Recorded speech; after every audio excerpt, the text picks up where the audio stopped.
Hi everyone, and welcome to the SwiftCase Productivity Podcast. My name's Adam Sykes, founder of SwiftCase, the professional productivity platform. And I'm Craig McCarthy, development manager at SwiftCase, and I work at our Baltic Triangle office in Liverpool. I'm Phil, and I also work with Craig at Baltic Triangle, and I'm a developer there. Okay, great. So today we're going to talk about something we were talking about the other day, wasn't it, Craig? About the idea that people have ideas, but they don't actually follow through with them. So I think I was saying over the years I've thought of quite a few different businesses where if only I'd have done them, I'd be a billionaire by now. Yeah. So I think there was one back in when I worked in a computer shop when I was back in school. Actually, I had a part-time Saturday job, and one lunchtime I was speaking with the manager there, and we were talking about MP3s. They were like the latest thing, so everyone was getting these sound files off the internet, and it was a much smaller file. So in the past, been used to you needed a CD, you had to copy it to another CD if you were wanting to like make a backup of your songs or whatever. But now you could like put it all onto an MP3 and put your MP3s onto, I think it was mini discs. It was a short-lived product before we had MP3 players and so on.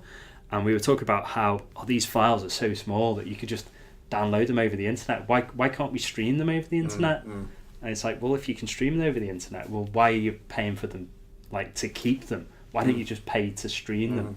And like, why this could be in a pub where you could have a jukebox, and like effectively people could pick any song in the world, and you could just stream it. And like we didn't really get to the full concept because at the time smartphones weren't a thing, so we didn't really get to the idea that people would be able to stream them to their person. It was sort of the idea you could stream them to a computer, and we came up with the idea of it would be like a jukebox in a pub. But effectively we created Spotify. We'd invented Spotify in the lunchtime. And then we actually talked about doing something, but like lots of people, we just, that was as far as it went. So why do you think you didn't follow it up? I think there's barriers, isn't there? You think that, I'd need this money to do it, or I'd need this, I'd need this expertise to do it, or there's something that's holding me back. That you ultimately put yourself off, don't you? You put yourself off the idea. Or you're just like lazy and you just don't think about it again. It's like a chat in a pub. I'm sure people have had chats in the pub where they've invented things. I mean, I've invented the sausage machine that cooks sausages. I'm not sure that's been taken up as a as a multi-million-dollar business though. Well, there is that hot dog machine that's out there. There is a hot dog machine. And the there's George Foreman lean, mean, fat griller machine. I had it before him. Oh yeah. So what was special about your invention? I do seem to remember it was quite special. It was a machine. I mean, we all hate getting up in the morning, don't we? And, well, I have no choice. And putting any venture capitalist listening to this is the pitch for the sausage. Putting sausages in onto the grill or frying them. How amazing it would be if you had a dedicated sausage machine, one that you could literally just pop the sausages in like a toaster. Or a microwave. Yeah, just put it down like that, and then just get on with your business. It catches all the fat underneath.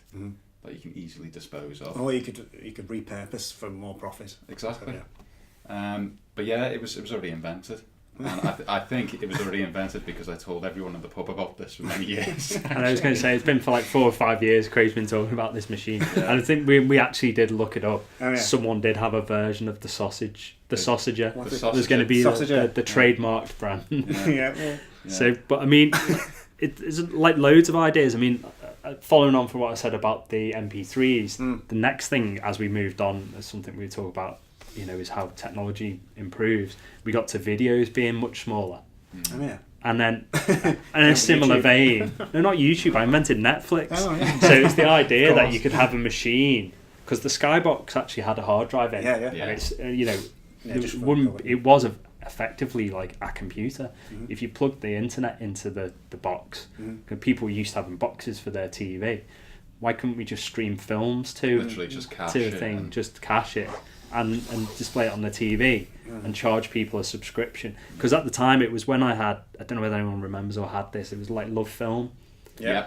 So it was like, didn't Never to Grow Up Love Film? Yeah, it did. Yeah. It did. But they came up with the idea, Well, and like well, I that's came up with the probably idea, why. but I didn't do anything. Yeah, because they And I had didn't the have that. infrastructure. Yeah, they had an infrastructure, Yeah. and they had all the films, and So they could pivot. the gateway to them starting Yeah. probably was easier. But at the same time, I didn't do anything other Yeah. than have an idea. So I suppose it's people who have these business ideas actually need to go out and do something. It's the doing that is the Yeah. important Having bit. the idea and just telling everyone down at the pub about it isn't going to get it done. No. And you could actually make millions on these ideas. Yeah. It's about actually getting out there and doing it, isn't it? So what are the obstacles that you need to get over then to sort of do it then? I think the obstacles, the biggest obstacle is yourself, isn't it? Yeah. If you come up with an idea, you need to just do it, don't you?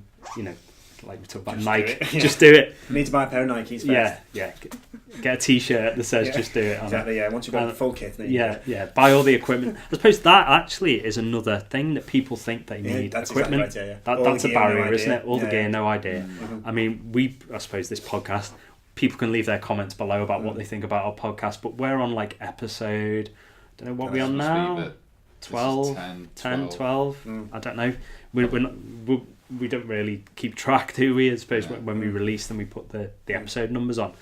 But I mean, what have we bought really? I mean, we bought that microphone. Everything else we're using is like cameras that you've got from you doing photography. You've got an interest in photography.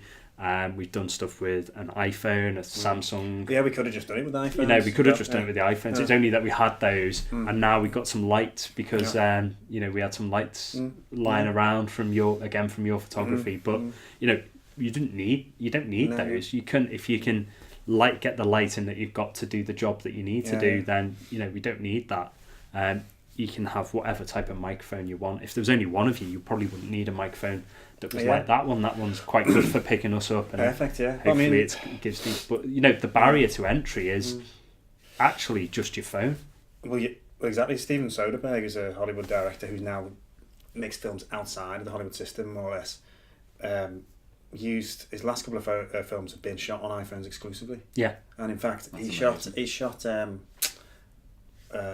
film about the outbreak of a virus. I forget what it's called now. On the same cameras we're using here, which are consumer DSLRs. Yeah, and his advice whenever he gets in is to just literally go and shoot it on the phone you've got, because it's literally, except without the lens attachments, it's a higher definition than people have been shooting films on for like 2 decades. Yeah. So there really isn't any excuses there, except for whatever your assumptions are about what is required because other people have it. Yeah, and we talked about that in another podcast, didn't we? Yeah. About business. I'm just doing what I think I should be doing and what everyone else appears to be doing. Yeah. And unless I copy them, it's a form of cargo cultism. Yeah. Have you heard the story about the cargo cult? Why it's called cargo cultism? Yeah. Do you want to tell people? People Might it's not one of know my favourite so- stories. It's one of my favourite stories. Go I think it's an island south of Japan that was in between airports that supplies would be going between the Second World War, and every now and then this island, which had indigenous people on that hadn't left the island, and their technology was very, very primitive. When they saw the planes, they sort of were unsure what they were, and they tried to sort of incorporate into the mythology. And sometimes cargo would fall out the plane, and somebody would get it and would trade it, and they would appear to be a rich man. So it was like, and the way that the mythology worked in those tribes, people gained dominance through trading. If they had lots of objects, they were the master and they were the chief. So when they then experienced anyone from Japan or any nearby country came in with all these amazing goods, they were suddenly dominated. They felt completely undermined. So they thought to themselves, well, the only way we can get all these goods that these people have got is from the airplanes. We need to build an airport. Yeah. So they built out of bamboo complete airports, right? And it sat with towers and like bamboo binoculars and bamboo calling towers and things like that. And then just sat there waiting for planes to land. Yeah. Right? And of course, no planes landed. No. Because they were starting this principle that if they just did what other people had, then success will arrive. Yeah. And I think of those behaviours Yeah. and those expectations are what stop people from... Yeah, I can't make a good video if I haven't got the best I camera. need all the best cameras, Yeah, When actually, Hollywood directors are doing it with Yeah, iPhones. yeah. Have been for years. And it's the same with anything, isn't it? I mean, I suppose there's that old saying, a bad workman blames their tools. Mm-hmm. You know, it's not the tools that do the good job, it's the worker behind it, isn't it? And I Bad suppose, businessman blames his opportunities on something, you know what I mean? I can't think of he a witty phrase. blames their staff. Yeah. You know, you've got to accept responsibility, haven't you? I suppose that's a key thing, is you've got to accept responsibility, that, you know, if you want to get something done, you need to do it. You know, you can't, the gear, the equipment is not, you know, it's not a... I think you've told me a good story before, Phil, actually, about one of your friends who bought a guitar. Oh, yeah. Yeah. Oh, he might end up watching this. There's a guy who... It's cargo cultism, exactly, actually. When we were all learning guitar as teenagers. Bought the guitar some particular band used. No, not just that. I think everyone does that, because you start... I did that, actually. But I think it's the idea that if you then buy the most expensive guitar available... You'll be better. I will then, therefore, get up to speed with you guys. Yeah. And be part of that thing. But all it actually ends up doing is cause you to be ostracised, because people are like, you haven't learnt the ropes, you haven't sort of done the circuit or whatever. Yeah. And in fact, buying the most expensive gear exposes. Yeah. It doesn't, you know... It almost puts you an expectation, doesn't it? Yeah, if someone turns up with expensive guitar, and they can just play C chords. If someone turns up looking they're like playing the Slash, Beatles, and they're just not up to scratch. Yeah. But then got the Gibson Les Paul and they're playing Yellow Submarine. Well, that'd be a good starting. But so much of business kind of sort of business 101 is fake it till you make it. Yeah. You know. Yeah. And I'm not really sure that's a good ethos to start your business, but obviously it must have worked on some level. I suppose the other way of saying that is a different way of saying it, because that sounds quite negative, is practice makes perfect. Yeah. Or certainly you make progress as you practice, don't you? Because if you don't do something, you can't get better. You know, exactly. if you never try, you're never gonna succeed, are you? You might fail, but if you never start something, you're not going to finish it, are you? You miss 100% of the shots you don't take. Exactly. Yeah. There's you know all these phrases. But people know these phrases, but they don't do it. You know, they don't do it. And like if you don't know how to do something, you just need to learn it. Yeah. It's not a barrier, is it? You just need to go out and learn it. Mistakes, literally. Yeah. You know, try things. If they don't work out, try something else. Do you think people don't do it because it's such a public forum to engage in business? It's not like learning guitar. I could learn guitar and go in my room and play privately on a quiet acoustic guitar. No one can hear my mistakes. It's fear, isn't it? So it's like, if I go out into a business, I'm literally putting myself out there instantly. Yeah. You know, exposing yourself, aren't you? Don't know where to start either. Really, like how do I get this up off the ground? But do you not? Yeah, but if you really wanted to start something, couldn't you go and find out? Exactly. And I think that's one of the poor excuses, isn't it? It's very similar to that. I haven't got the equipment, or time, or I haven't got the skills, or I haven't got the time, or I haven't. You know, I don't know where to start. It's like, if you want to do something, find out how to do it. Yeah. Find out how to start a business. Find out how to do a particular thing that you need to do for your business, or pay someone else to do it.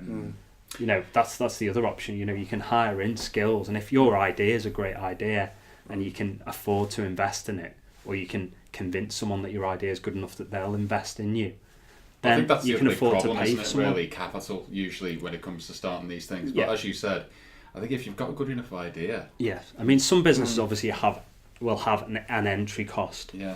But it's whether, I suppose, if you believe in it, can you make someone else believe in your idea enough Dragon's to... Den. Dragon's Den. Well, banks, you know, banks do give out money to some businesses. I you might only need a small amount. You know, and I suppose that I don't want to encourage people to get into debt, you know, personal debt. But, you know, if something's a small cost, like, say, £500 might be a small cost, and you can get, you know, some kind of credit, or, you know, family and friends can help you out, and you can, you know, you believe in the idea and you think it's going to take you places. Is it worth the risk? You know, especially because you might, you know, take a risk and buy a piece of technology that's more expensive, or a car or something. You know, people are readily or enthusiastically throwing the money away on purchases which could easily have been used for personal or business. Yeah. How much you spend on coffees? Yeah, exactly. You know, in a year. Yeah. Could you just put that into a business? Yeah. If you want, I mean, not everyone, because you know this is a generalisation, but most people could probably save some money somewhere if they really believed in something. Yeah. Or you know, get your first client on board and get a 50% deposit. You know, and then buy your equipment then, or you know, there's lots of ways you can do it. So money, like I said, money shouldn't be an obstacle. Equipment shouldn't be an obstacle. Skills shouldn't be an obstacle. You know, from my point of view, there's no excuse not to get started. The obstacle is the mindset. The obstacle is the mindset, and if you just need to just do it. Yeah. You know, just go out and do it. Do it now. Do it now. So I think that's, unless someone's done it before. Yeah, unless someone's done it before. In that case, go to Spotify now. No, in that case, just do it better. Do it better than everyone else. Do it differently. Yeah. You know, or I suppose do it differently is a big thing for Apple, but do it the same because you know it works. Yeah. But just do it the same, but destroy the competition on the sly. Yeah, just do it better. Okay, so as you can see, my philosophy is just get things done. Yeah. And hopefully you've enjoyed our podcast today, and please leave any comments below about how you've started your business, or whether you're thinking about starting a business. Yeah, and got any ideas, or if you want any, you know, you've got any questions, maybe we can help you get started, or any other comments that you want to leave them down below. You can also ask us some questions on our social media channels. We're on Twitter at SwiftCase UK. You can catch us all at LinkedIn, Craig McCarthy, Adam Sykes and Phil Whitby. And check out our website for more information about some of the things we do and some of the ways we can help, swiftcase.co.uk. Yeah, brilliant, yeah. Well, thanks for listening. My name's Adam Sykes. This has been the SwiftCase Productivity Podcast. Hope to see you next time. See you next time.